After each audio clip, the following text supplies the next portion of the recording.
Welcome to Basket of Cats. Oh my God, we're here. We're at Basket of Cats again. We came back. At the Basket of Cats studio. Yeah, at the Basket of Cats studio. Located in the middle of the UCLA campus. I wish. Yeah. That'd be so much cooler. We're being funded by a number of donors and millionaires. Yeah, because then we could walk around and say things like, what do you guys think about tampons in the men's bathroom? That would be pretty And cool. that would really help us. Yeah, I think if we just went out and people, walking the streets and we were like, hey, person who's not paying attention to anything and is trying to get to work, how about you answer one of the hardest, most intricate questions you could possibly answer? Yeah, what's the meaning of life? Yeah. Quick, tell us. Yeah, gay son or thought daughter. Yeah, and I told you before, what's the difference? What's the difference?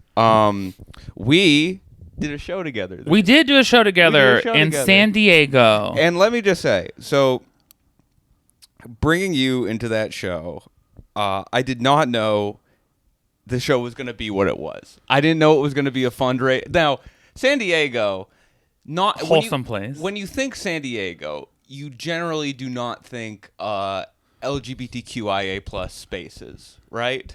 Do you not? That's not the first. It's not the first thing that Probably comes to mind. not the first thing. No. Probably not the first thing that comes to mind. First thing you think is like beach. Beach. Not beaches. Trucks. Big trucks.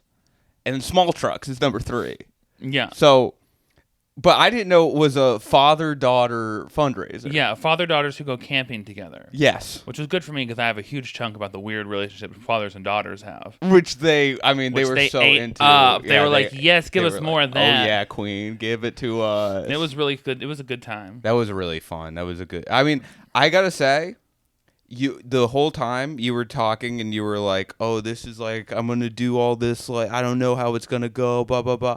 You did great. And I still don't know how it's going to go, honestly, if I'm being honest. You did great. It was Thank you. really great watching you. It was very fun. Thanks. That's very nice. Yeah. Especially when the train went by and I was like, motherfucker. And crowd work right away. You did awesome with that. I love crowd work. It was awesome. I love letting everyone know that it's going to be a bad fucking time. Yeah, fuck you. Yeah. Yeah. You did. You went on set. You went on stage and you were like, right away, I am not going to pander and fuck you. Yeah. And I love that. I didn't want anyone to get the wrong impression. No. And they did not. They got the right impression I said, right come away. up later and I'll be nice to you. That was very fun. It was fun driving It down. was super fun. It was a fun trip. I didn't realize how it demystified you for me a lot. Oh, go on. And the fact of like, I was like, okay, like in my mind, I had this whole thing about how you were going to be on like in an experience like this. Mm-hmm. And I was like, it's going to be like military. Like we're going to have to get here at a certain time. We're going to get in the car at a certain time. We're going to have to make this many stops. Okay, first of all. It was very dad energy in my head. And then we got in there and you had like a very regular car. The whole experience was very normal. Oh, no. Although you did have intense level of joy that I was not prepared for. Like what do you mean? You were really excited about everything, and I was like, I need more of that because I'm very much a rain cloud, and you were very much like, let's walk over here to this sunset. I'm gonna find the best falafel place. Yeah, like it was truly very different. I would have been like, we're gonna sit in the car for an hour and a half until the show starts. You gotta enjoy. Like, well, first of all, I didn't know I was mystical. I had no idea. I was mystified in any way. Yeah. I didn't know that. I have a lot. If I don't know something about someone, I'll just make it up. I'm a motherfucking centaur. That's cool. I'll make it up. No, it's not militant dad. If anything, it's like responsible uncle. That's kind of the vibe I try to bring to the table is responsible uncle. It's like, I'm not crazy uncle. I'm not going to give you your first beer, but I'm going to sit you down and tell you all the goods and bads of alcohol. That's kind of where I'm at. Oh, that's kind of the energy. That's the level I try to bring. It's just I have I'm usually like planning, prepping. I'm the one who. So when I go with someone else, I'm like, okay, I have to make sure I am not a bother. So I don't pee, I don't eat, I don't move, I don't do nothing. Pee. Okay, no. Now, thank God we're talking about this. Why the fuck didn't you pee? I didn't need to. You gotta pee. I have trained myself to not be a problem around other people. You made me. I didn't know what to think. I was like, are we going to have to fucking pull over right now? You didn't pee once. It is a 3.5 hour drive down to San Diego. You didn't pee. You didn't ask to stop. You didn't ask to get any water. You're a camel. It's nuts. I didn't need anything. Oh, my God. That's from years and years of being like, I cannot get up in the middle of this classroom and embarrass myself in front of everyone. Well, I understand that, and I get where that comes from. But I have to say, you don't have to do that with it. It has to pee. But wasn't it so much more convenient? Look, only you were the only problem. You're the one that had to stop. Yeah. So then if anything happened, you were okay. like, okay, it's me. No. Let me tell you. I left no room to be blamed for any time adjustments. Let me tell you a story of history that will inform why you should ask to pee. Okay. Ben Franklin. There was this guy that Ben Franklin had to make friends with, right? And he was like, I need to get in this guy's good graces for some political reason, right? Mm-hmm. So Ben was like, okay, I should do him a favor. I should do something for him because if I do something for him, he'll like me and respect me. But then Ben had an idea. Ben calls this guy and goes, I know you have a bunch of volumes of books. Please let me borrow one of those books. And the guy was like, oh, okay. And Ben borrows the book, reads it, gives it back to the guy. That's how we started the relationship because he was like, if I do something for this guy's gonna be like, oh, I'm like a bitch. I'm like his butler or whatever. I'm not gonna do that. I'm gonna ask this guy for a book because that will start our relationship because he will know that I feel comfortable enough with him to ask him a question, to ask him for a favor, and that is almost a bigger compliment. What does that just mean? Because if you're like, I want to pee, that makes me know you feel comfortable enough with me to ask to pee, and that feels good for me. Okay, I guess I'm connecting those dots. So, I'm Ben motherfucking Franklin, okay? Yeah, I felt this felt like more of a brag than anything else. You just wanted to be Ben Franklin, didn't you? Well, who doesn't want to be Ben Franklin? I mean, I could think of so many men that don't want to wear that wig. Oh, no, he didn't. I thought he was bald. Did he wear a wig? Well, he has hair in pictures, don't he? That's a shitty wig if he's wearing it. There's a fucking big bald spot in the middle. Oh, is he bald? I think so, yeah. Who am I thinking of? Oh, the Quaker Oats man.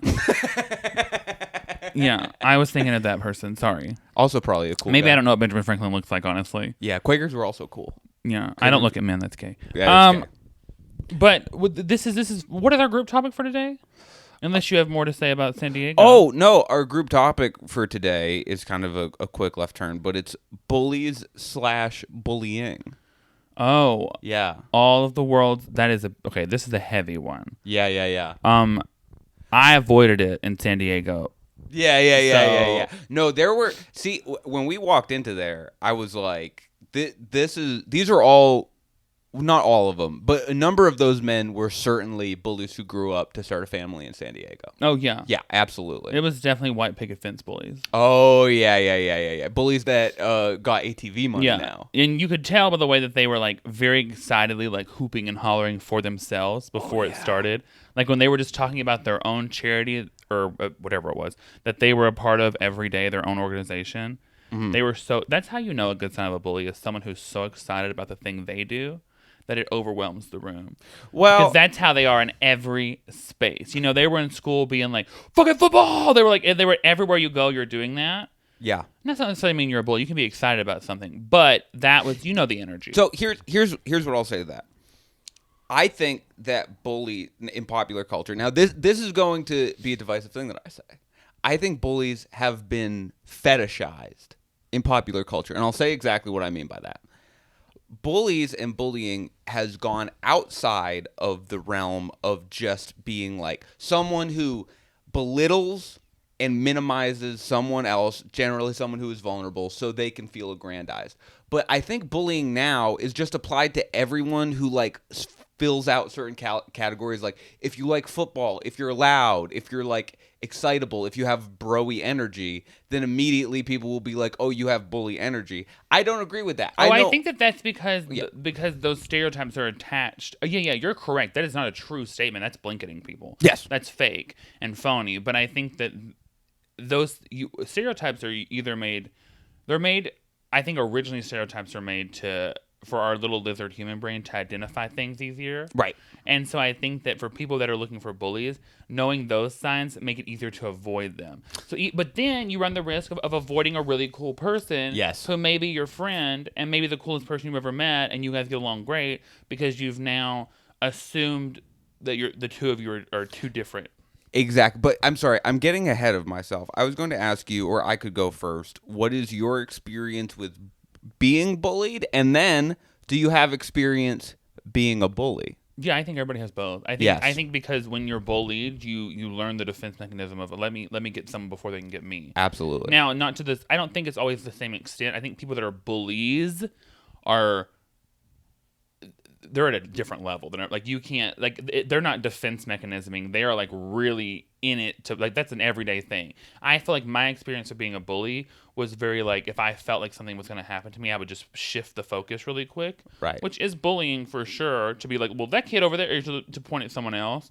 But that wasn't my everyday experience, if that makes sense. Like, I wasn't going to school every day shifting the focus. It was just like, it was a red alarm, you know? Yes. No, completely. No, I mean, my experience is very, like, I talked about this a little bit before, but I essentially in 5th grade, I transferred schools, not directly, like, when I say because of quote unquote being bullied, I wasn't getting my ass kicked every day. I had like one physical altercation with somebody that like was related to bullying. It was not that bad.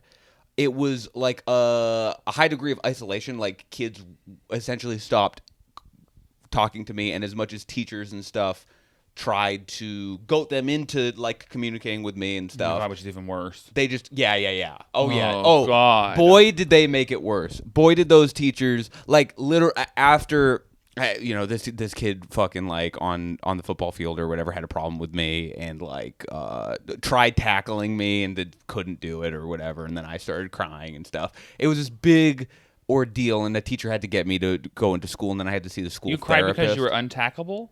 Well, I cried because that was a point of pride. No, I cried because it was just like the culmination of a lot of essentially like isolation that I was feeling, and then that kind of sealed the deal. I for was me. like, yeah, that makes sense. But I was like, only Dan would be like so good at something that he's like, I feel bad that I can't let you tackle me. I can't be hurt. I was like, what a nice person. You're just like, I really wanted him to tackle me. No, I was a big softie. I couldn't fight for shit. But like, when it comes to bullying and being bullied and all that stuff, I do look back on those days and I go, well, a lot of that, you can easily go back and like ruminate on your bullies and be like, that vindictive piece of shit. And I look back and it's like, and hey, I do. And you do. But you look back on it, and if you're looking truthfully, most of those kids who were bullied are from either households that aren't that great or have parenting that's not that great. Like, all that stuff factors in. But even more importantly, I think they're going off of knee-jerk reactions. It's like, it's not the kid's fault. I think a lot of it is like the adults and the people around them's fault, and around me, because I was unsocialized. And I feel like that's why, like, kids don't have a choice whether or not to bully. I think that kids are just like these feral sort of like antisocial seeking missiles, where if they see somebody who doesn't fit in, like that lizard tribe brain just kind of keys in on them and goes like, this person's exiled, Lord of the Flies, you're out, piggy. Like, that's how it felt to me. Did you heard my actual bullying? You reviewed the tape? But I mean, that is true. Yeah, there is some part of that, but also like a lot of it comes down to like a lot of bullying, at least where I'm from, is like culturally instilled. Like, it's like the cool thing to do, and to that's be the bully. a huge issue. And those are the people that grow up like in the on dates. You should find out if someone was bullied. You want to marry a nice person, let them be bullied a little bit. They will be a nice person. 9 times out of 10, the guys or the girls that you marry that are going to be assholes when you're together were bullies, because they have ingrained in them that if they like puff their chest up a little bit, no matter guy or girl or anything in between, like that they're going to get their way. Yeah. Because there's this like weird because bullying is a lot about like dominating someone also in a way too. But your point to like the making it worse, like that was a thing. Like in my school, like teachers would be like, oh well, these boys are bullying you, you're going to spend an hour a day together, and who is that helping? Yes. Like, you think that we're going to be forced into friendship? This is horrible. No, they're just going to learn more about you to be mean about. That is lazy teaching. Yeah, absolutely. No, they're just going to learn more personal things about you that they will use later on to your dismay. Yeah, and you know it's lazy teaching because I keep saying the word teaching. You know what I mean? Like, let's do a little better. Yeah. I mean, it really is. But bullying is like... Also, bullying is something that we only talk about in the confines of high school, because in high school or in middle school, being a kid, because it feels like your whole world, because it's like you're encapsulated in this building for hours and days and months and years. Yeah. But bullying carries over into the real world. There are adult, real life bullies like right now. Yes. And they're usually way better at hiding, and they usually find some way to make their bullying like a part of their personality or a form of their income, or there's some way to like incorporate into their daily life where it comes off as like, I'm not really a bully, I'm something else. Yeah, I'm a Like, boss. yeah, I'm just your boss. I'm just hard on you. Geeky girl I boss. want you to be the All right. Yeah, welcome to Chick-fil-A. Here's our code of conduct. So number 1, gaslight. Number 2, girl boss. Number 3, gatekeep. And then also, gays will go to heaven. Oh, yeah. That's a big one at Chick-fil-A. Absolutely. But, okay, first of all, but that example that I don't think you're realizing is one of the true places you'll find bullies. In management of, like, companies or, like, people in, like, small towns, like, becoming a police officer. A lot of bullies do that. Oh, yeah. Because it's a job that you still have that same high school type power. Because in most small towns, there's not, like, I mean, they're not undercover detectives, you know. They're right. taking care of, like, they're basically going to the people they went to high school with and being like, quit it. You know what I mean? Like, I think about this all the time, and not to be hyperbolic or whatever, but in my town, it is like, I think 4,000 or 5,000 people. The last crime that was committed there, and it was like huge news. Everybody was talking about this. Somebody robbed a gas station at knife point. Then the person who robbed it was from a different town in 1999. That is like, I think, the kind of the last big publicized crime. And there are like 30 police officers with guns. And it's like, do we need this? Do we need now? This is not me saying like there can be no form of like law enforcement, right? But do we need? There's a big difference between saying we need some form of law enforcement to we need 30 people all with guns and like M16s in their car. And how do we decide? Okay, this is kind of off topic a little bit, but now please. I'm thinking about it. No, exciting. What is the hierarchy of police officers? Like, who do we decide who's a scooter police officer, who's a horse police officer, who's a motorcycle officer, a car, who gets the big car, who gets a dog, who gets the guns? Like, there has to be a difference in the police officer on a horse and the police officer in the tank, right? Yeah. There's some level. Who at the academy is like, you're a scooter officer? Yeah, you're getting a Segway and you're patrolling the mall parking lot. You got to really fuck up the car test, I think. You've got to like... Who gets a horse? You've got to really be bad at parallel parking. They're like, well, we got these horses. I saw horse officers in Calabasas the other day. Yeah. I was like, where are you? Who are you Wild West chasing through Old Town Calabasas on this horse? You don't understand how many violent assaults happen at the wine tours. You don't... You see, this is you not understanding... The only way to get to those high points and those wine tours is on a horse, and those women are going crazy. They're on Percocet, okay? It's 12 in the afternoon. That's not a joke. As someone who teaches classes in Calabasas, we bomb threats, we get all kinds of crazy shit going on. Oh, yeah. But it's usually like very fake. But I've just never seen a police officer on a horse like do anything. Have you?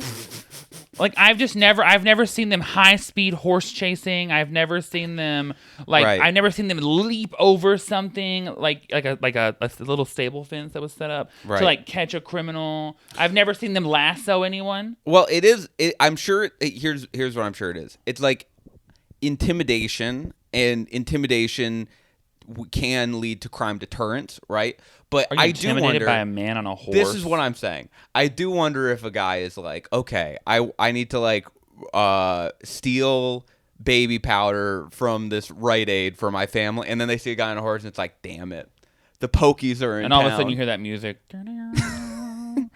But he reaches for his gun. He wiggles his fingers over his gun. Yeah. But I'm just like, does the horse go to training? Does the horse go to horse school? Like is it a cop horse or is it just any old horse? Yeah. Well, because dogs go to training to be police dogs. They do go to training, and it's like, you know what? There's a few bad horses, all right, but a few bad horses does not mean all the horses are bad. Yeah, do you know what I mean? And they get the bad apples. And they get the worst apples. Yeah, the ones with the worms. It's gross. Ew. But back to bullying, especially adult bullying, because I do want to say something about this. I think a lot of adult bullying, because I think it's important to separate, because children bullying, what is implied is like children don't have a lot of autonomy, and they don't have a lot of like ability to stand up for themselves because they are obviously like serving under a parent. So there is a like culpability on someone else there. But if you're an adult and you're being bullied, I do feel like a lot of that is caused by the bullies themselves being allowed to run free and act like fucking assholes, which should not be happening as an adult. But I think a lot of the reason why is I think adults are sort of taught to live this very low humdrum, like non-advocating for themselves lives. Like we're taught to always be quiet. Mm-hmm. We're taught to listen to your boss no matter what. And it's like this sort of like I guess like toothless existence. Yeah. And I think that is a real but adult shame. bullies don't really live like that. No, bullies exactly. they're the ones that are like, you know, beer hats and screaming, and they're the ones that are usually on trips, and all their photos are in front of a plane. Like, Right. I mean, that's obviously me against stereotyping bullies, which, I mean, oh no, not me stereotyping bullies. Right. But I mean, in general, like, I think that adult bullies are like, they are easier to pick out than kid bullies are. Or no, they're the same. They're just as easy to pick out. Imagine you get a letter from like the UBA, the United Bullies Association. Yeah. They're like, listen, we heard what you said on your damn podcast, okay? We are proud, we are few, we are hitting our kids. And you do not get to talk to us like that. We are yelling at every grocery bagger in America for you. We don't have time to be made fun of ourselves. We are at Home Depot screaming at a woman where the paints are, even though they are right in front of us. Even though all the aisles are labeled. Even though they're all labeled. Also, what you just said about we don't have time to be bullied. Yeah. Bullies hate being bullied. Bullies hate being bullied. You talk about the most sensitive person on earth, a bully. Oh yeah. A bully in almost all of their forms, if you get them, if you figure the thing out, whatever it is, usually it's being embarrassed. Like, they don't like being embarrassed. That's their big one. Yeah. In my experience. But if you figure out what a bully doesn't like, and people, you know, in movies we're like, hit the bully, hit him. Sure. Right. Whatever. But here's the issue with that. Bullies tend to be pretty good at hitting. Yeah. Also, like, that's not going to really solve the problem at the end of the day. No. You have to crush them. Okay? And if you figure out the thing they don't like, Mm-hmm. if you're better than your bully at the thing they're doing, oh, you've won. They will leave you alone because now they're embarrassed. It's embarrassing. Or they'll hit you. What do you mean by people are that? gonna What do you mean remember. by like better than them at what they're doing? Do you mean like bullying better than them? Like, for instance, when I was bullied in school, Yeah. I would just start making jokes, fun of myself, big self-deprecation before we'd ever get there. And I had way meaner things to me than Benton gay. Right. Way worse. So by the time we got around to me, it was boring. Right. So that was one way that I kind of weaned myself off of being like, well, look at this kid. You Sure. know, because I was just like, okay, well, if I'm just funny before they're funny, then it won't really be a problem. Sure. But I mean, also not very healthy, so don't recommend that. But it is one of the things, like, and I think a lot of comedians who were bullied, like, I think Kathy Griffin's talked about this, where she was like, I would just make fun of myself before they could, and it was funnier. Like, yeah. But then you also had to go through life being like, oh, well, now I'm the funny friend. Like, No, the deek. I'll say this. I think it's because I've said this before. It's weird because I won, like, we had these superlatives in middle school, and I won class clown, but I think it's just by default because no one else was really trying to be that funny. They were just trying to beat their horrible learning disabilities. But I was never that funny, and I had the issue of the opposite. Like, I didn't take the making fun of myself route. I took the I need to fix everything that everyone is talking about me. And the thing about that, private. Yes. yeah, but no, but I would, like, publicly too. I was just like, people would make fun of my speech impediment, so I'd like constantly be like fucking working on my speech impediment, and like I was heavy set, so I was just constantly working out and eating healthy, blah blah blah, and that shit leads to such a bad treadmill too, where I'm grateful in a way for it, because I do think that I came out of it on the other end, like, with a decent amount of life skills, and, you know, I think it's good to work on things, but I had a very unhealthy connection to bullying because I internalized it, and I was like, oh, all these things people are saying about me, I need to fix. And the issue is, I think a lot of kids think that way, and it's like, even if you succeed, there's still gonna be a thing you need to, like, you still have a hole you need to fill, and it's not gonna be filled with improving yourself. It's gonna be filled with, like, understanding the total context of what was happening to you, and the fact that those people who were making fun of you had their own insecurities, and it's not going to be solved by everybody, like, individually. Oh, we're all going to solve all our insecurities and all our insecurities. And no, it's not going to happen. You just need to accept those, like, whatever, not even flaws, except those things that make you different, and enjoy that about yourself. Not fulfilled by improving yourself. It's true. It's true. I mean, that is true, but I mean, I still. Well, you said something that I just forgot what I was going to say about it, but you were talking about improving yourself. But anyways, I still catch myself doing that. Like I still to this day will be like, oh, I need to fix. I'll hyper focus on one small thing and be like, if I fix this, Yeah. I will be. That's it. That's Yes. all I have to fix. Yeah. And it's all I'll have to. And I really, really, really will catch myself doing that so much because I think I still sometimes internalize the things that people say or think, or that I think people think or say about me. And then when I go to therapy, my therapist is like, "Why are you worried about that?" And I'm like, "Because if I fix it, I'll be great." And they're like, Benton, we talked about you yelling into the microphone again. Yeah, and You've I'm gonna blown be like, my eardrums out once more. and I'm gonna be like, and you know what? Go to therapy for that.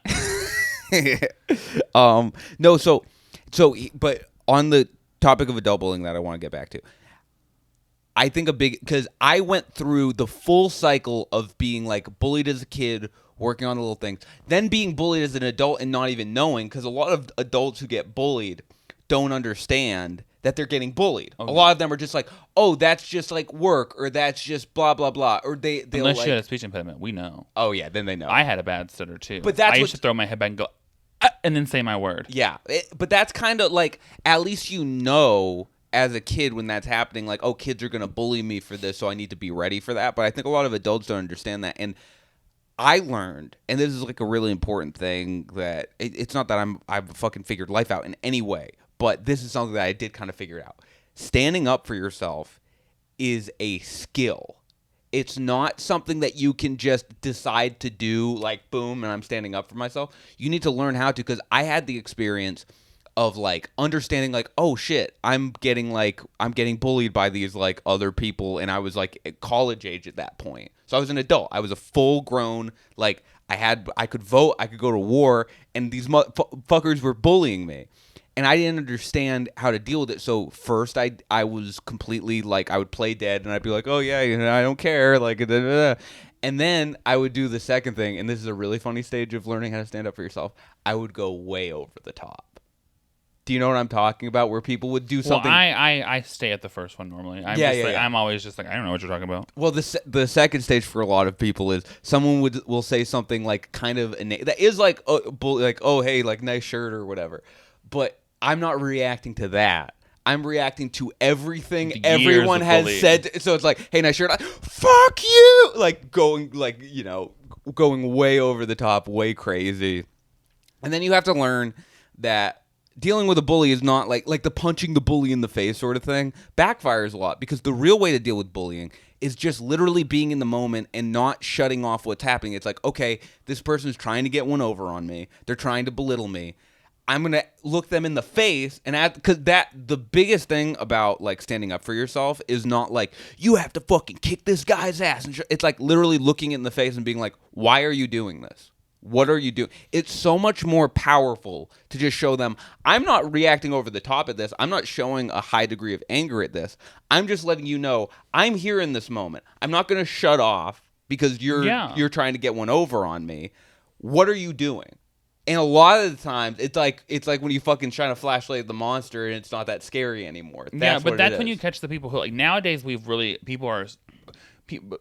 adapt. We all adapt. And so when you get into it, nowadays I think we have a lot more language around, like, you know, say what you mean, stand up for yourself. But then you catch people, if you ever notice that when you catch someone bullying you as an adult and you're like, what are you doing? A lot of times, like, it's a joke, take a joke. You can't take a joke. We're just joking. And it's like, well, now you're trying to, like, basically that's like gaslighting you into looking crazy for what you're saying. It's like you're ruining this for everyone because we're all just having a nice time. It's like, okay, but it was about me. We're talking about me, so I get to ruin it for everybody. Yeah. And it's like people will now weaponize those things, and you'll be like, you've learned to deflect me standing up for myself. But even people going into that deflective posture means you won a little battle. Oh, totally. It means that you won. I think of oh no.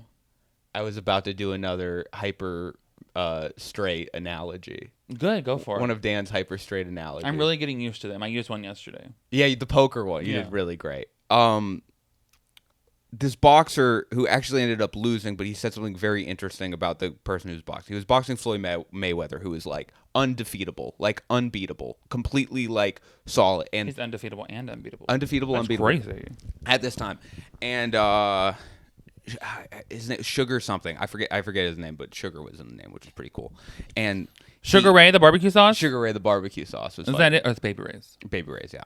Sugar Ray. I'd like to see those the fight. band every morning. And I want to see them fight. The and barbecue sauce and the band. So he was fighting Floyd Mayweather, and they were like, "How are you going to beat Floyd Mayweather?" And he said the most interesting thing, because usually a boxer will just be like, "I'm going to like break him. I'm going to blah blah blah," and he's like, "When I start pushing him, I need to be ready for him to turn into a dragon." And then I have to be ready to punch that dragon in the face. Yeah, he was really whimsical. But that's it. It's such an interesting thing where it's like you think standing up for yourself once is gonna be the cure, but no. What sometimes happens is when you stand, and this could be in a relationship, this could be this could be whatever. What sometimes can happen is the pushback becomes even higher because that person now feels threatened, so they go into like, he knew that if he started testing Floyd Mayweather wasn't going to just break. Floyd Mayweather was going to show like his full range of tools because he feels threatened. But just know that if that person feels threatened in that situation, you're winning because you made them go into that mode. You made them hit that level. I've been in arguments like that. I once had someone jump out of a car and run across the interstate during an argument, and I said, I think this means this is going well. Wait. And they hid behind a Chick-fil-A. And I was like, okay, well, I guess this means that I hit a nerve, I guess. How did you make them do that? What happened? I can't talk about it, but I was just like very honest about the way that I felt they were acting and treating everyone. And just in the middle of us driving, I was like, what the it was wild. And I was like, oh, you really want to get out of this conversation? Yes. But then immediately got back in the car and started the conversation back at a higher intensity than it was at. Yes. But then once you get someone to that point, if you shut down on them, then they're like, oh, they're in a rage. Right. That's a blind rage. When you get someone hyped up and then you're like, you know what, let's talk about this later. They're like, I will kill you. And also, the funny thing about that is, know that you have that too. Like when I'm being called out on my bullshit, I will often go into these like crazy, wild justifications for my actions. Oh, yeah, I know, I do. Catching yourself when you're doing that and going like, oh no, I'm the dragon right now. Well, that's the difference. One thing I really work on in therapy, and I think I'm pretty good at, is I am very good at being like, I think I am very good, and I hope I am, is that I'll be like, I'm wrong, sorry. Like if a friend approaches me and they're like, hey, this hurt my feelings, I'll be like, sorry. Like no take backs, no. I will always say like, ooh, me stuttering. I will always be like, I would love to explain where I was coming from because it definitely was not bad the way you like you think it is. Like I didn't mean it this way. Yeah. So I would love to explain that. But if you don't want to hear the explanation, then we'll just go with sorry and we'll move on. I was telling you about this, but it is funny when you get to a point where you're so self-aware that you start apologizing almost too quickly when you do something wrong. Oh yeah. You know what I'm saying? When you're like, you're going off and you're like, and you know what? Fuck you. And then you catch yourself and you're like, and I am sorry for what I just said, and you sound even crazier. Yeah, you're like, and you know what? You're a piece of shit, and fuck you, and I did not mean that, and I am so sorry. And I know I shouldn't be speaking this way, but it's how I feel. Have you ever been so mad that you start apologizing before you say anything? You're like, I'm sorry, I'm sorry. What was that? I'm so sorry. What was that? Like where you're just like you're so mad you just start apologizing for like the overall experience for how mad you are. Yeah, it's just like. That's my favorite. Yeah, when someone goes, I'm sorry. That's so I'm going to beat you in this fist fight by punching myself in the face. Yeah. And you're like, okay, I'm going to drink this poison and we'll all die. All right, I'm not going to deal with this. But there's also, like, speaking about bullies, which, I mean, I think it's very obvious that I was bullied, so we don't have to go deep into that. People got it at this point. If you follow me on the internet, you know. We get it. Yeah, it's like, it's my personality. No, it's just because I feel like, growing up, I wish somebody would have been talking about that kind of stuff. So I'm just very like, let me tell you what happened to me, because people will be like, thanks, and I'm like, there you go. But oh my god, I lost track of what I was saying again. Oh, but back to bullying. So bullying, nope, lost it. I was gonna tell a little story when I was a kid. Story. So I was a little story. I was getting bullied at that same school that I ended up having to transfer out of, and my dad. This is such a dad story. he knew I wasn't telling him about it, but he knew I was getting bullied. So he parked his car in like there's a fence with bushes growing, so you can't see through the fence. And he parked his car on the other side of the fence. On the other side of the fence, we're playing football, like touch football before school starts. There was this kid, Brad, who would constantly just be like you fucking idiot, because I was kind of a big oaf. I was big for my age, but I didn't know how to stand up for myself. So I was just such a target for like you dumb it, like you, and I would just like be like, oh, sorry, like da da da. You were Hodor. My dad heard this. Yeah, very much so. Very much so. So my dad would stayed on the other side of the fence and was listening, and he just heard me get like fucking bullied. I go home from school that day, and he's like, come with me to the basement right now. And I go to the basement, and he's like, I'm gonna teach you how to punch. And I was like, what? And I start shaking and like fucking crying, and he's like, oh, that's probably not a good sign. I don't know. Like, my son's an earthworm. He's like, I don't know if this is gonna go well. But he's like, I'm gonna teach you how to punch. And if Brad says like anything like that to you ever again, you walk right up to him and you punch him in the face. Like, you have my full permission to do so. And boy, do I wish I love dads giving other people permission to hit other people. That's yeah, my favorite yeah. Well, and I wish I sit here today wishing that I was like, okay, Dad, and he showed me how to punch it. And I walked up to Brad the next day and he said something and I punched him in the face. What did happen was I could not get through the punching lesson. I was crying so much. And then I go to school the next day, and I was like, you know what? Maybe football is just not for me. It was because I just wasn't ready. But I think I was just so programmed. And Wait, did you quit football? I would keep playing a little bit, but I definitely kept like getting bullied and like. I literally, everything I ever got bullied, and I was like, I'm quitting. I quit immediately. Yeah. I was like, I gotta go. I'm out of here. Yeah, I mean, I also never same thing. I never. Ever. My parents didn't know that I was ever bullied until I literally was an adult, like out of college, and I told them because I was like, it was so embarrassing to me. Interesting. Why did it take you so long to tell them? Why didn't even tell them? They just saw it on the internet. Like when I was talking about, I literally just because I was like, it's just so embarrassing, and I don't know. In my head, I was like, ew, my parents are gonna be like, great. Now our kids, which is not how they would have reacted. Right. But like that in my head as a kid, I'm just like, oh, now I'm gonna look.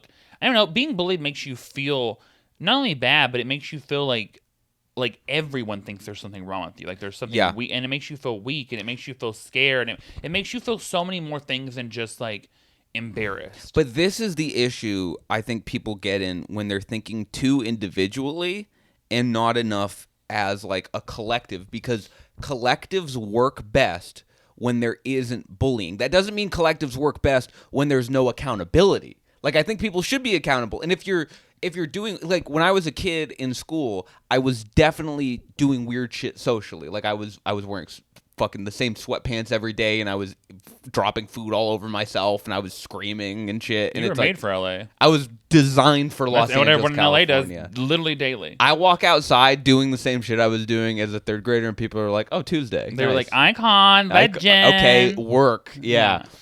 But a system works best. You're saying work? Like, that is so funny. What? Work. Slay the house down, Boots. It's serving cunt. It's like whenever straight guns say yes, and it's always yeah. There's no. It's yeah. Like the and it's so funny. We just don't have that in our vocal range. If we do that, we have to do 1,000 push-ups. Funny. Yeah. But a system works best without bullying. So you're not just standing up for. I think like if we taught kids this maybe a little bit, it would help, or maybe not. Maybe it's just America and that's how it works. What? Nothing. Jesus, that's what helps kids. No, so I think like letting kids know this isn't just for you. You're not just like standing up for yourself in whatever ecosystem you're talking about, like a work situation, a class situation, just like a hobby or activity where you feel like a system works better when there's no bullying and there's just like gentle accountability and people are like called out on their shit, but not in a way that's minimizing them or belittling them. That's when shit works the best. And I wish I knew that when I was a kid, because I think I would have felt more empowered to stand up for myself. But because it was me getting bullied, I didn't want to admit I was getting bullied, because especially as like a young boy, it's like that's the ultimate kind of demasculation. Like I felt so because my head wasn't Well, in you the just right. said the word gentle accountability. Yeah. So, which is how I wish everything in my life was taken into account. Right. Like late for work, gentle accountability. Gentle accountability. Hey, I'm very into that. yeah, general accountability is so much better. But my head was just in the wrong place when it came to like accounting or gauging masculinity and gauging how I felt like and being bullied. It's just so much easier to deny that it's happening. Yeah. Because I don't have to admit that I'm getting fucking owned. But it's so much better to do that because it's like, oh, I'm not getting owned. This guy's just allowing his insecurities to be dumped off on me, and I'm not going to let that happen. Yeah, you didn't know you were a soft top back then. I was a little soft top. Yeah. But I mean, that's all very accurate and very true. You take the kid to the side, and you're like, oh, honey, you're just being a little soft top right now. Yeah, that's okay. People love them. But that is all those things you said are true, and I think that one thing about bullying that people kind of that really lingers with bullying is the resentment. Like it will follow you around for a year. Yeah. Like I mean, I still feel like I'm wearing armor for a battle that I've already fought, and I was like when we went to San Diego and I wouldn't pee. Totally. I was like, can't ruin this. And it was like I go into a lot of situations being like, I have to be prepared. I am always like, okay, I have a time limit on how long these people are going to like me. I need to get the best out of it, and then I gotta go. Yes. So you don't tell too much, you don't say too much, you don't do too much. There's not that much to talk about. Yeah. Which is like not a great way to live. But so I mean, obviously I've worked on that. But like in general, like those are things I think people will really carry the resentment of being bullied around, and it will corrode your adult life. It'll eat away at it. It's literally like drinking poison and thinking the other person will die. And it can turn you into a bully of sorts. And like a really direct example of that is when someone tries to get close to you, when someone is being nice to you, you'll see that as a perceived threat, and you'll be like, me. Yeah. And you'll like that. And you'll be like get away from me. But what that person might be perceiving your get away from me as is like, oh, this person's bullying me because I'm trying to be nice to them and they're being mean. Get mad. Yeah. My friend will ask me a question and I'll be like, why? Yeah. Like I mean, I get to the point where I'm like, ooh, I let me bring my tone down a little bit. It makes me so uncomfortable. Like I have a friend staying with me, Matt is like saying to help me move and stuff, and I was like asking him like I pulled up like stupid questions, just like I thought it'd be funny. It's like, it goes like Reddit questions that people questions to ask your friend, because people on Reddit are just a different world, right? And so I was asking, and he was like, "How come you're answering these?" And I was like, "We're done. We're not gonna get play the anymore." fuck out of my house. I was like, "Why would you want to know these things?" Like, first of all, and he was like, "Well, you're asking me," and I was like, "Yeah, because I want to understand you better."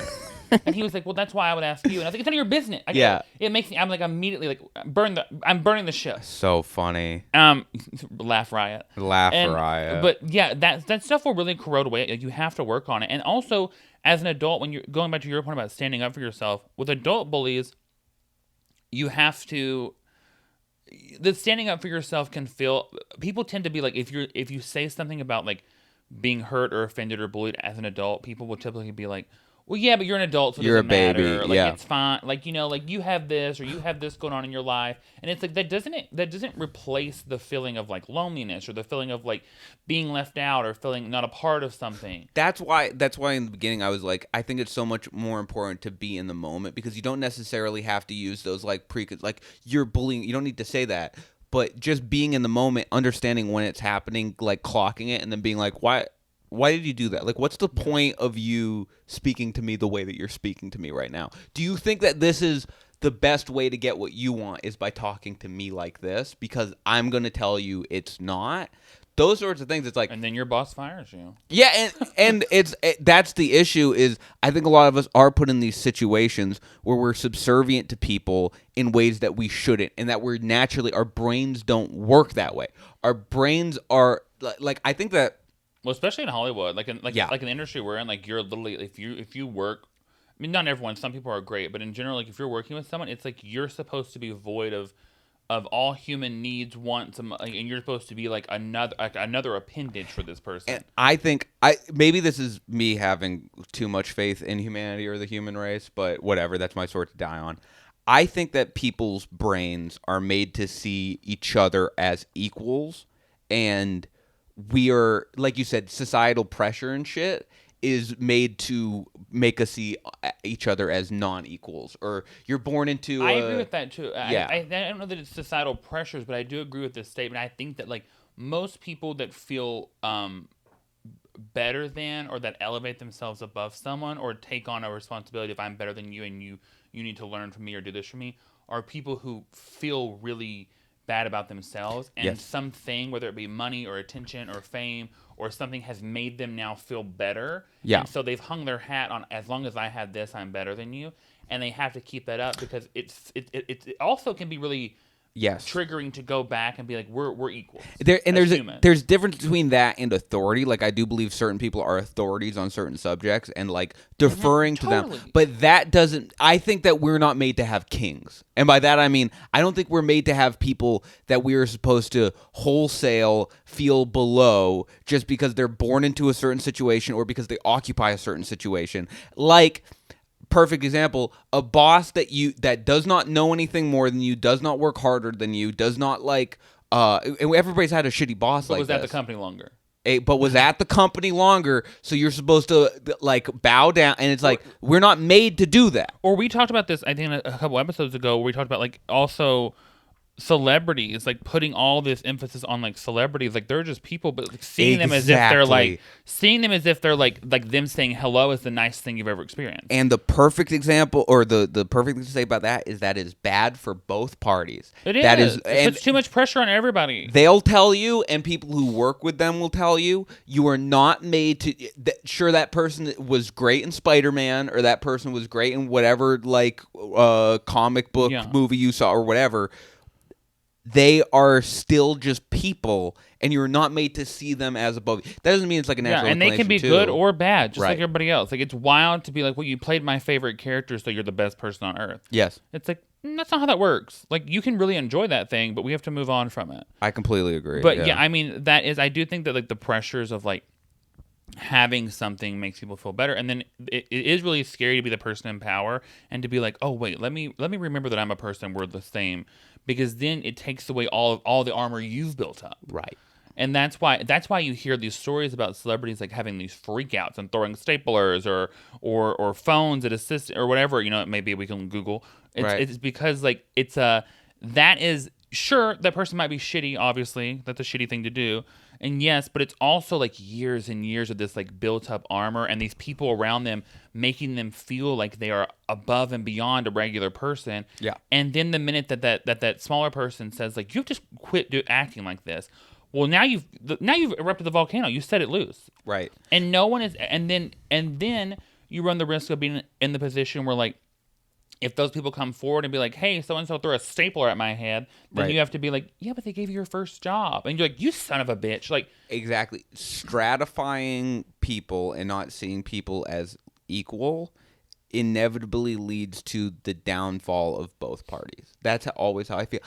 I mean, this might be too big of a reach, or maybe like too much big of a subject to get into. Arms. And I do have long arms. They're actually pretty short. I got bullied for it. I think that it's like misogyny is a perfect example of this, because there's this big argument with men and stuff where it's like, if we live in a patriarchal society, then why is it that men go through so much negative experience? Because if men were in charge, why would we then feel all of these like higher suicide rates and higher levels of violence or whatever the statistic is that like reflects poorly on men? Yeah.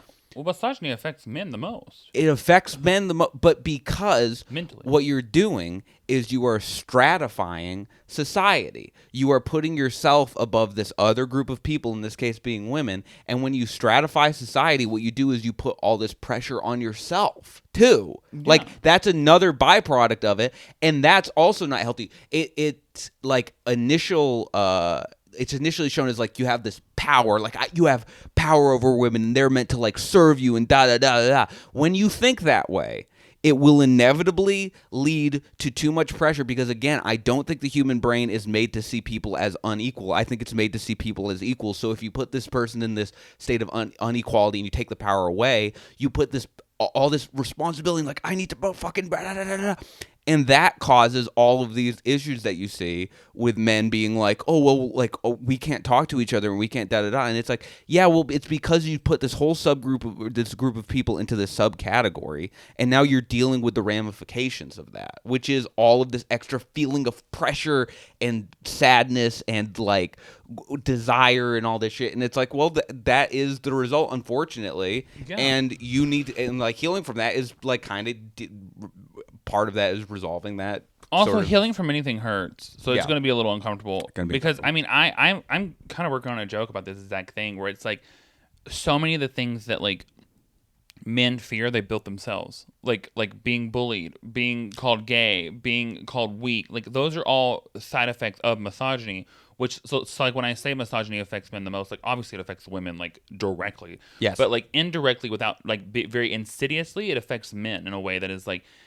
All of the things that you're usually worried about being unmasculine are built around a concept that was constructed by men that were scared of the same thing. Like you're chasing your own tail, basically. Yeah, and it's like, and it's yeah. not beneficial. It's not helping you. It's not even making you more manly. It's just cutting off experience where you could be like a decent human. And the issue with that and why there's such cognitive dissonance is a lot of like the men that do experience the negative aspects of toxic masculinity, they themselves do not necessarily exhibit a high degree of the like of those toxic traits, but they're still victims of it. Because they're fearful of not fitting into the thing that they're subscribed to. Right, and it's very unfortunate, and that's why these conversations I think do require a high degree of nuance. And it's not that we're saying like masculinity as a whole is a negative thing. No, like, I live, laugh, love masculinity. Yeah. I mean, I think that it's necessary. Like it's exhibited itself. I say the same thing about like spirituality and stuff. It has exhibited itself in nearly every single culture in a different way. And masculinity does not always exhibit itself in a good, healthy way or a bad way, but it always has its own like ways of showing up. So I don't think getting rid of it is going to solve anything. Yeah, wherever it shows up, it's always super hot. It's always fucking sexy as hell. Oh my god. But then misogyny will trickle its way down into like women's psyches too. And Absolutely. And it turns in, and then it becomes like you have this whole group of like women, or not even just women. I mean, it trickles down into like, like gay culture, all kinds of things, where it becomes this like. This pinnacle that everyone is chasing in a partner and a person and a thing, which is fine. If you're attracted to masculinity, more power to you. Absolutely. But there's this like it's being attracted to the wrong type. Like there's still like a big fantasy around like bad boys. You know what I mean? When it's like really the thing that you're attracted to is masculinity, and it's being painted in a very negative way. And so now you're going through life thinking that the worse someone is to you, the more manly they are. Right. Which is not the truth. Right. It's like. Or, you have it painted in, like, where it's the most wholesome, good old boy picture, and then you're like, well, everyone's not good enough to be masculine. And then you have this whole back and forth of where you can never balance it. And I was thinking about this because a lot of people talk shit about, like, oh, why are women attracted? Oh, like, we're supposed to blah, blah, blah, but women are attracted to bad boys. And why are they always attracted? I'm a good guy, and why are women attracted to bad boys? Like, all that shit. And it's like, well, the attraction to bad boys, like bad boy basically just means someone who's perceived to be going against societal standards. So if you're unhappy with the society that you live in, or the society that you're living isn't benefiting you, doesn't it make fucking sense that you would be attracted to something that seems to stand against that? Yeah, and also, let's be honest. Bad boy really just means you're on the CW and you have the long hair. Yeah, you have long hair. You have long hair. You're the guy with the long hair, and you wear the most basic leather jacket anyone could ever find. You got from, like, a Williams-Sonoma. Do they even sell leather jackets? Probably not, but that's probably where they got it from. And you know what I mean? And that's what it means to be a bad boy. You're just you have, like, high cheekbones and long hair. Like, you're the bad boy at this point. You have one tattoo of a lizard. Right. Like, that is being a bad boy, really. No one's actually being like, oh, a bad boy is he's an anarchist. Like maybe that is what it meant back, maybe there's subgroups where that's what it means. But in general, people are just talking about, oh, he's the hot guy with the dark hair and not the blonde hair. That's how we've really broken it up nowadays. Yeah. Like, was John Travolta a bad boy in Greece? Yeah. No, he worked on cars. Just say you like a mechanic, okay? Mechanics aren't bad boys. They're handy. Right. Yeah, they're not like, oh my god, that guy is hurting dogs. Yeah, because also bad boys like wrong side of the tracks. Poor. You meant poor. You were attracted to this poor man. Right. And that's okay too. Right. Like we don't have to be like well, we can't call him poor. We have to call him he's a bad boy. Bad. Yeah, we have to call them bad, which is so much better. We have to call them gross, disgusting boys. Yeah, I don't know why I'm attracted to this guy. Yeah, skinny, starving boys. Like it's like, you know what I mean? Like that's what it really. So we're holding on to these concepts that aren't even like realistic. Same thing with like the good old boy trope is just like, what you really mean is this is the person from the South. Let's just say that. Yeah, just like it's just a man from the South. Just say it. Yeah. It's just like, clean cut. Yeah. Rich. He's rich. He's preppy. Like you're making things up. You're trying to just say what you mean. You want to date a rich man with that fucking military haircut who wears polos for no fucking reason you want to date, on a Wednesday. You want to date a rich guy who knows how to fix stuff. Yeah. Just say that. You want to date a man who calls his mom to ask what shorts to wear. That's what you want. Yeah. Yeah. And all the shorts have tiny embroidered dolphins on them. That's what you want, and that's okay. There's nothing wrong with that. Did you have a topic specifically for me? I mean, we have went into this one for almost an hour at this point. So I think that we should just stay on this. It's the one subject topic day, maybe. Unless you want to do a little longer, we can. I was thinking about going a little longer. Okay, great. Then let's do that. Because I want to ask you, my question to you is, this is another Reddit find. Exciting. How do you introduce something sexual you want to do it in the bedroom to someone? How do you introduce, like if you're newly dating someone or you're newly with someone and you're intimate, how do you introduce the things that aren't maybe vanilla in a bedroom to someone?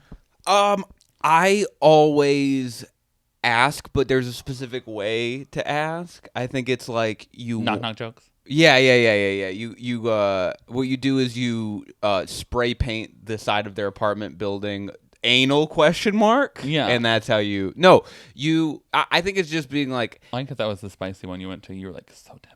I think it's making it clear that whether or not they say yes or no, it's not going to affect the relationship. Like that's the big thing for me, is to be like, hey, I'm totally cool if you're not into this, but you're sweating. I'm totally cool. Yeah, I'm fine. I'm fucking itching my neck. Yeah. It's okay if you don't, but do you think you could dress up like a Dutch boy? Do you think maybe? No. Here's a lederhosen. But that's sort of how I try to do it now. Women have How you try to do it now? Wait, how you try to do it in the past? No, that's how I've always tried to do it. I was like, I want the funny shit. I'm trying to think if I've ever tried. Let me tell you, I worked with this couple. This was back when I was in college at American Eagle. Yeah, I think it was American Eagle. I could be wrong about that, but you know what? It doesn't matter where it was. Watch American Eagle be mad about this. I mean, fuck you, Benton. But I worked with these people somewhere, and they were a couple, and they just talked. It was weird because they talked really openly about like all this shit they did if other people care, but they also like were very private in the sense of like one time they were telling us in the break room that the way they introduced wanting to like each other's like fetishes, which none of it was fetishes in my opinion, things like that, was they had a book, like a little notebook thing. And they would write down, like, this is a dream I had, or this is something I saw in porn that I would like to do, or this is something that interests me sexually. And they would just leave that notebook around their house. Oh, that's so cute. And when the other person found it, they could respond in a way that, like, where they could process it, digest it. They could write back in it, leave it somewhere else, which almost made it like some kind of weird sexual, like, scavenger hunt. Sure. But then it gave you the chance to not have to be sitting face to face with someone and be like, well, I don't really want to do that. I don't want to put your toes in my ear. You know what I mean? Like, yeah. And so it gave them the chance to like process that and write back, like, this really isn't for me. Here's why. Or I could try this if I don't like it. I don't know. I guess it put this like comforting space, which I do understand. Sometimes writing something down and giving someone a note sounds very childish, but it is easier sometimes to like process your feelings when you write them out. Yeah. As opposed to have to say them and keep up and like with the whole conversation, especially if you have a lot you're thinking about. No, so that was is interesting, good. But also I was like, I mean, there's another part of me that's like, that is whatever works for you, and I'm all about that. But also, like, if you're asking your partner to like put cereal in your ass, you should probably be adult enough to like say it to their face. Yeah, put cereal. Because eventually you're gonna get to the point where like that is what it's gonna happen. No, because you know how it usually works in relationships. I'll say this is how it used to. Because I said used to. I just kind of jogged my memory about how it used to. I used to joke about stuff, but just kind of everything. So I'd be like, yeah, come home later, I'm going to put cereal in your ass, and then hope they'd be like, wait, do you actually want to put cereal in my ass? And they'd be like, yes. Like, that's like, usually, Captain Crunch. yeah, like, finally, yes. But because it is a little bit awkward. You know, I think it's especially awkward for women because I think women have maybe like a higher degree of like apprehension of being the leaders in a sexual experience because for a Or lot the of their ones doing lives, everything, yeah, for a lot of their lives they're taught not to. They're taught to just like listen and like fucking whatever. Well, also because in sexual experience, especially with like, especially in like straight relationships with man women, or I guess also this could apply to like men as well. But with men, it's like most sexual fantasies involve the woman inserting something in it. Like most of it involves them doing something. You know, they're always like the because they're the receiving partner. So it's like if you want to put cereal in something, 9 times out of 10 it's the woman. Like I saw a clip of a lady that put Mentos inside of her butt and then they poured Coke in there. Like what? Wait, where did you see this video? Someone sent it to me, some monster that doesn't know me. And so hey, to that monster, thank you. And you've helped the podcast. Sick. Keep sending Benton stuff like that. Do not. If you're out there, this isn't your time to talk. If you're out there, keep sending Benton stuff like that. People send me so much sexual stuff, and I'm like, it's not me. Like, I don't understand. I was like, this is so. It's very not you. That's it's very crazy. Funny. Yeah. But it's just because I'm just like so cute. Yeah. But I was like it's. I've realized that like even like women's magazines, you know, like most women's magazines are like how to give the best blowjob, how to keep going longer, how to make it. It's like always about holding someone or receiving someone or making someone else feel better. Yeah. So most fantasies, like most people's fantasies aren't like. Nowadays, this is probably different, I'm sure. But you know, as far as I know, like most sexual things that are being introduced in the bedroom are guys being like, I really want to do this to you. It's not the other way around. So for women, sometimes I think it is kind of like, well, how am I going to prepare myself to have this traffic cone, you know? Here, my way of dealing with that, and this is just my way, is I pretty much like, you know, as soon as it's comfortable or whatever, I'm just like, hey, listen, I'll do whatever. Just let me know. I'll do whatever. And I think that kind of takes the pressure off a little bit. Because I feel like a lot of people... Or I've been like this before where I'm like, well, I'd never do this. And then as I get older, I'm kind of just like, whatever you want to do. Just like, let me know. I'll do it. Was it true or are you just saying that? No, yeah, pretty much. Wow. Yeah, that's kind of how I am. I mean, outside the bounds of like, I'm not gonna put a gun in someone's ass if it's loaded. But you know, God, there was another video I was sent was this man in Nashville who was putting guns inside of women like that. And he's just like a Nashville, like out and about, or like a person that we would see. He's a preacher. Yeah. I was like, what the And they were like, it was like his whole thing. He had like a whole OnlyFans about it. And I was like, I don't need to know this. And also, like, how terrifying is that? Well, part of sexual fantasy for some people is terror. Sure. You know? But that, I mean, first of all, I just couldn't imagine that. First of all, it's a lot of. A gun? Right. Oof. That's a lot. But yeah, I mean, I guess it's a very easy conversation if you're just like down for anything. But because you know I'm often talking to my friends about putting guns in people's asses because we're comedians. And one woman in the circle, we were talking because a friend of mine not a friend. I do not mean a friend. This person is not a friend. I do it all the time. I'm like, they're not my friend. I don't know why I said that. A person I know was going around an open mic showing a picture of him putting a gun in a woman's pussy. And we were just talking about that and how crazy it was. And one of the women in the circle we were talking to was like, "Do you think he cleaned it?" And I was like, "That's what you're concerned with?" Yeah, that's what I thought too. But also, what kind of a psycho is going around showing people that? Like that's a psycho, already. I already know that this is a red flag situation. If you're doing that, fine. You do whatever you want to do. Yeah. I'm not telling you can't do that. But I don't need to see. I don't need to see your boom boom. No, pal. to give this person credit, you know, I don't.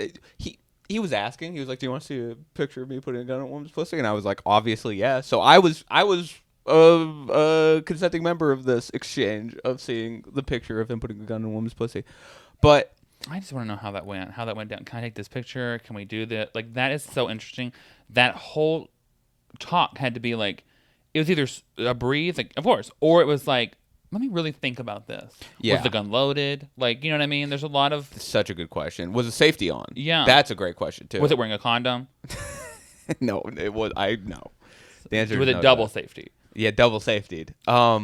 But yeah, so when it comes to that sort of thing, like asking your partner about something sexually, I always like saying, if you want to try something, you should kind of initiate and go to your partner and be like, hey, just in case you ever want to like try anything or do anything, I'm down for XYZ. Are there any hard no's? Like for a lot of people, it's like shit. Just because of like health safety, like I would say anything that like comes up against like this is incredibly unsafe health wise, but no, I don't think anything would be like if someone was really into it and I loved them, I could do it. You would let someone shit on you if you really loved them? If I really loved them and they were really into it, I would like yeah. You're such a nice person. I want to say right now into the camera that will never. If you ever be like, you know what, one day I'm gonna marry Benton, which that's sad, but you don't. It's not happening. I would like obviously. Well, but you know what? I've never done it. What if maybe it'll happen? I'd be like, damn, this is sick. It would be sick. It would be sick in one way or another. I don't mean to shame it, but I'm just like sick. No, I'd be. If I loved the person and they were like really into it and it was something they really wanted to do, I would let someone shit on me. I don't know if I could love a person like that. I'd be like, you know what? I'd be like, I did not know that you were a dung beetle. Yeah. And I should have been informed before this relationship. Yeah. Now, if it's something like, I've asked people or people have asked me to have sex in like very public places. That's where it gets out of the realm of like consent to me, because if someone were to come upon us like having sex, that I always see it like when it comes to that sort of thing, they didn't consent to be a part of the sexual experience. So that I don't approve of. I don't like that. But if like no one's around or whatever, that sort of stuff I'm fine with. Or if you're trying to hide yourselves, but it's like, there's points that are outside of their You're a realm fucking freak. I'm a freak. I like fine. That is very. You're just a very healthy person. Well, I don't know how healthy I am. It's like watching 2 stages of therapy. I would let someone shit on me, so I don't know how healthy that is. But hey, to each his own. Yeah, to each their own. When in Rome, that's what that statement was made for. In Rome, they were doing crazy. That's what they were doing in Rome. Let me tell you, in Rome. That's what I'm saying. In Rome, that statement is. If you were a gay boy in Rome, you had it made, baby. That's what when in Rome specifically means anal. Allow someone to shit on you. Yeah. I mean, they were truly. If you look up Roman, like the sex history of the ancient Greek and Rome, was awesome, psychotic. Oh yeah, like they were just temples of just people. Just here's a temple if you want to fuck men. Here's a temple if you want to fuck women. Here's a temple for all of our other. Like it is like, I mean, they were really doing the most. And then we said no, none of that. Right, we're pilgrims. Well, I didn't. I'll say this: let's say the teaching that they did to young boys is where I'm like, let's not go there. Well, first of all, they did some crazy. Yeah, I didn't say they were good people. Yeah. I'm just saying they did a lot of crazy things. Let's make it clear: we do not support all sex acts done by the Romans, and I'm going to make that statement clear on the podcast. I'm putting it on a T-shirt. I support all sex acts done by the Romans. Yeah, different. Out of time, out of space. Mm-hmm. But I don't know. I just think that I like how you just really had a good answer for that. You were like, you know what? I mean, there's no. And also, you had no technique. There was no sneaking around. It was very direct. It was very. This is how I sort of feel with a lot of things. Is if you make someone comfortable enough, they'll ask for what they want, but they need to know that it's a okay space for them. So that's why it's like that's my problem. I will never be comfortable. Exactly, and that's why I'm sort of just like in a relationship when things go. I'm just like, hey, whatever you're into, I'll figure it out. If you like it, I love it. Yeah, we'll figure it out. What if it was something? What if they wanted you? What if they wanted to watch you have sex with someone else? Yeah, I would. Yeah, if they wanted it, yeah. What? Yeah, I mean, like if they're letting me know that right away, it's like obviously person to person. It's like, well, if I don't feel comfortable with whatever, but I look at it like this.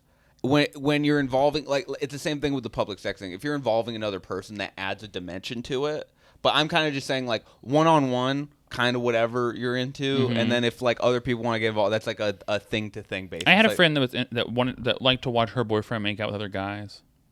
Interesting. Yeah, which is actually, that makes a lot of sense because gay porn is mostly viewed by women. Yeah, and it's like, hey, if you find a guy who's into that, that's great. But like when you're involving other people, that's where it sort of like enters a different dimension where it's like a case by case basis. For I like that other you know people what I are mean? other dimensions. Other dimensions. That's hella cool. Yeah. If you want to have sex in the fifth We dimension, gotta invite this other dimension. you in. gotta tell me about it.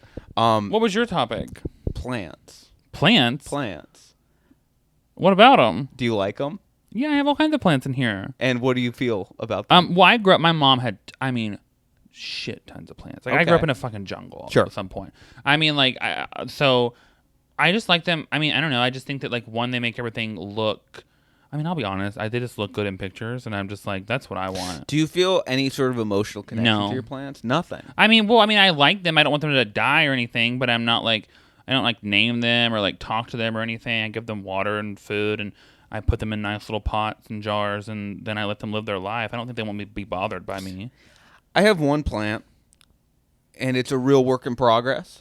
It's really, it's touch and go with the plant. And I feel very guilty when I neglect it, and I think that it influences sort of like an internal struggle with me and nurturing. You don't think you can nurture the plant good? Well, I've been trying You to come off nurture very it. nurturing as a person. And I appreciate you saying that, but I'm having a lot of fucking difficulty with this fucking plant. Okay. What kind of plant is it? That matters a lot too, because some plants just don't like where they are. No. Plants are little bitches, honestly. Plants are divas. I did what I'm sure a lot of men do when they buy their first plant. I went to a plant shop Fuck and it. I was like,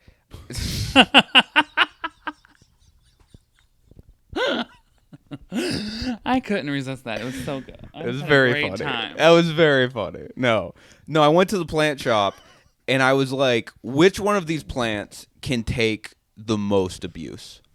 Like, which one of these plants, if I fucking threw one of these plants off the Empire State Building, which one has the best chance of surviving? Because I don't trust myself with taking care of this Imagine if thing. you picked out your friends and lovers that way too. That kind of is. Take the most abuse. Kind of is. If you met my buddy Killian, who's like my best friend in LA, but we met in Boston and Listen, stuff. we talk on Instagram. You could throw Killian out of a moving car in any state, and he would find his way back to LA, no problem.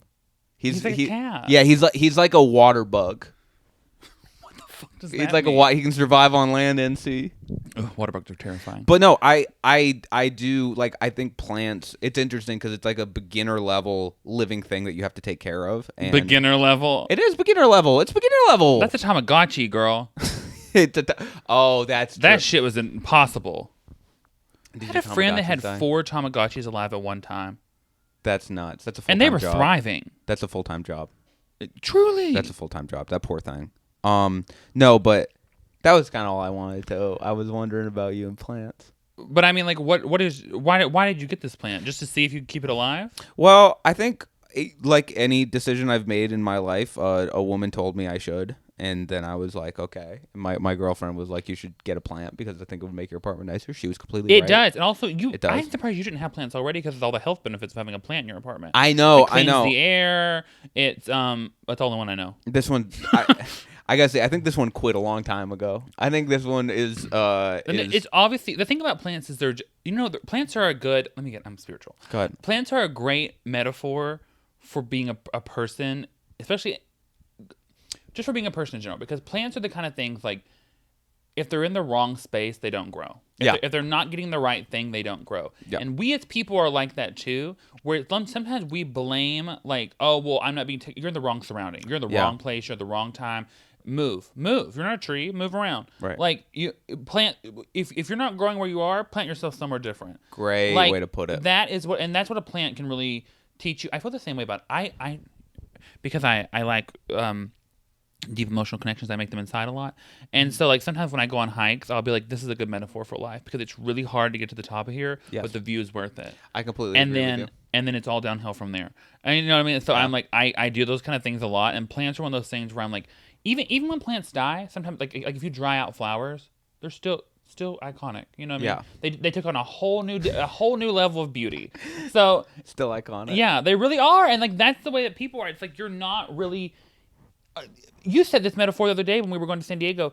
If you burn down a forest, it makes room for new growth. Yes. And that is really what plants I think are good for teaching people. If you want to get deep about it, it's just like move them around, give them different water, give them a different space. Sometimes a plant can't grow because they've outgrown their pot. And people are like that. Oh, that's cool. Sometimes we can't grow because they did that in Schitt's Creek. There's a whole storyline about that. Yeah. But yeah, it's sometimes, it's the same thing for us. And we get really attached to being like, well, I've already done all the work to be here. I've already done this. I'm already here. I already had this. Like, why isn't it going well? You've outgrown your pot. Yeah. Move the pot. Sometimes you need a smaller pot. Sometimes you got too big of a pot and you're not ready for the big pot. Oh, I've had too big of a pot many a time. Yeah. Oh, yeah. That's how it feels living in LA right now. Oh, LA is equally too big and too small of a pot all at once. Yeah. LA's not even a pot; it's a landfill. we're just waiting for new growth. And you know what? Mushrooms can grow in a landfill. They can. Mushrooms grow anywhere. Yeah. But then but plants, they're fucking divas. Like plants are. I've never in my life had more trouble because you come into it, see your plant dying or something like that, and you're like, you were fine yesterday. Fuck you. Yeah. You get in total fights with the plant. What the fuck? I have a Venus flytrap I bought. One of them's thriving, the other one's dying, and I'm like, you're in the same place. Yeah. What's wrong? You're a little bitch. You're a bastard. I was no, I think my plant's like a real gruff old guy. Like I feel like I come into my apartment, I'm like, hey, and he's like, hey. You know what I mean? He's got no qualms. I put him through so much. Your plant's chain smoking. I put him through so much. Yeah, he would definitely. You don't know what kind of plant it is? I'll figure it out for you. You should get a money tree. They're really easy to take care of. Okay. All right, I'll get a damn money tree. Yeah, and they like small trees. Oh, that's cute. Yeah, they are really fun. But there is a whole thing. Plant gays are a big thing. Of course, yes. Yeah, I don't know where they came from or who just coined that plants belong to gay people. Gay people love to just take things and they belong to them. No, our friend Matt had had 20 plants, and then he was like, yeah, I had all these plants, and I was so excited, and I was so happy, and then I heard the term plant gay, and I was like, what? And he apropos of nothing, like not knowing the trend, became a plant gay. Yeah. It's like one of the things for gay people are like, these plants, they'll live with me. I can't find anyone else to do it because they're all just fucking each other, but these plants will be around. Right. And then you're like, God, now gay people love to adapt things into personalities. Bear, otters, this, that, and the other. Now you're a plant gay. Can I just be a person with plants? Why do I have to have a label? Why don't you just label everything? I think it's not. I think as far as things to label yourself with, nurturing plants, pretty cool. Well, that's not what they said. They said plant gay. Plant gay. That just means that now we have an audience to watch us fuck all these plants. Right. I'm trying to use like a political correct term as though it's not okay to say plant gay. I'm like, a gay who loves plants, you mean? You're like a plant herbivorian. Right. Wait, what are plant people called? You study plants? A botanist. Botanist, yeah. A botanist. A botanist. Very good. Damn, that's a t-shirt. Talk about a t-shirt. I know. I'm sure there's a plant guy out there making it right now. Well, if you're listening at home, let us know if you want a botanist t-shirt, and subscribe to the podcast. And what else? Subscribe to the podcast. Subscribe on YouTube. Please share the clips. Yeah. Please leave reviews. Reviews really help. Send Benton incredibly sexually explicit videos. Did you see that I got some brand sent me deep throat spray? No. Yeah, I did. Well, first of all, I did a whole Instagram series on it. It went very well. You just skipped right over that, I guess. Oh, my bad. But yeah, they sent me. It's called Good Head. Okay. And it was the funniest. The packaging for it. Yeah. Was just insanity. Like the marketing, the wording, all of it. And then obviously on video, you guys can go watch this. I sprayed it to see like what it would do. Sure. I couldn't feel my throat or my mouth for hours. Damn. It didn't. I was like, Whoa. This is insane. You should do that to do like backyard surgery.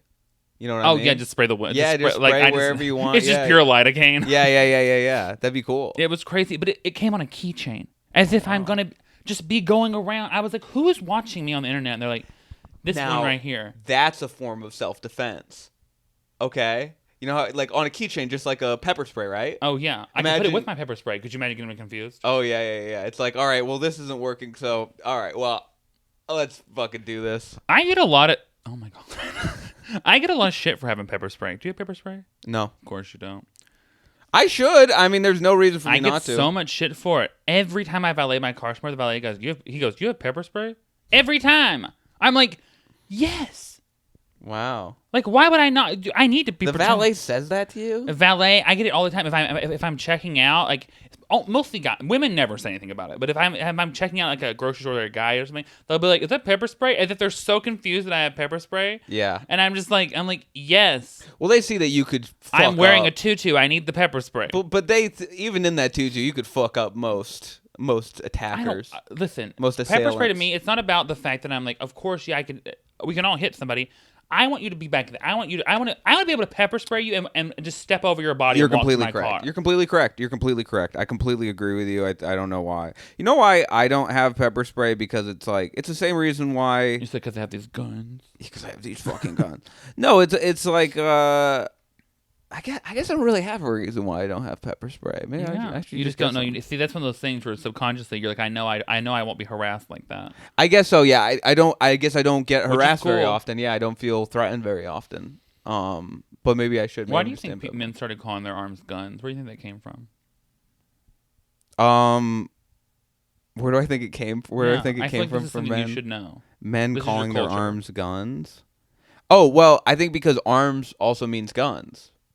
Like right to bear arms. Right to bear arms. Yeah. Well, that was a stupid question. Now that I thought it That's through. not a bad question. I got speaking of people that sent, I got a pussy flavored potato chips company messaged me and was like, "Do you want us to send you a free?" And I got it sent to my girlfriend, and she said it was one of the stupidest gifts I've ever sent her. Did you try them? She did, yeah. You didn't try them? No. I haven't. I think she threw them away after. What was the flavor? Can we get a? But like, what did it taste like? Was it like that? See, why would you not have tried them to be able to describe the flavor? She said, does not taste like the real thing. Well, I would hope that would be a feat of science. Yeah. Well, I mean, that's how they're built, shouldn't you fucking... Yeah, but I mean, maybe, snowflakes, they're all very different. It would be very funny to have like a penis-flavored potato chip and it's just like a bag of garbage. Do you think penises taste like garbage? I've heard from people. I'm around open mic comedy so much that I think the worst of every person because all I'm hearing all day is like joke. I think every guy is like going on first dates and throwing up on women immediately. I think every woman is like that is true. I could see that. Divorcing you and like taking your kids and all your stuff. Like that's just, if you go do open mic comedy for long enough, that's just how you see the world. People talk a lot about how they'll be like penises are gross and pussies smell bad, all that stuff. But you know what's worse than all those things? A super clean penis or a super clean, like, you know what I mean? When it's like with like soap, when it's just like you've cleaned it so much that there's just, you ever seen that TikTok where they're like, there's no flavor? It's like, that's probably worse. You're like, wait a minute, is your penis shimmering right now? Yeah. Get it away from me. Is it Lysol lacquer on it? Why does it smell lemony fresh? Like, that is weirder. Is that Fabuloso? Yeah, isn't that weird? Isn't that so to have to be like so scrubbed and plucked and primped that you're like, this isn't. Yeah, it doesn't feel like fun. you're about to get fucked. It feels like you're about to get probed. Yeah, exactly. You know what I mean? It feels like a hospital. You got hospital dick? Yeah, you have hospital dick. What Your a place.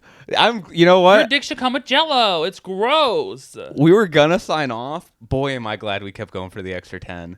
We got hospital dick out of that. I mean, I'm telling you, that is not a good time. No. That's so funny. Well, again. But now we are signing off. Please subscribe. Thank you for listening. We love you. Yes, we do love you. Bye.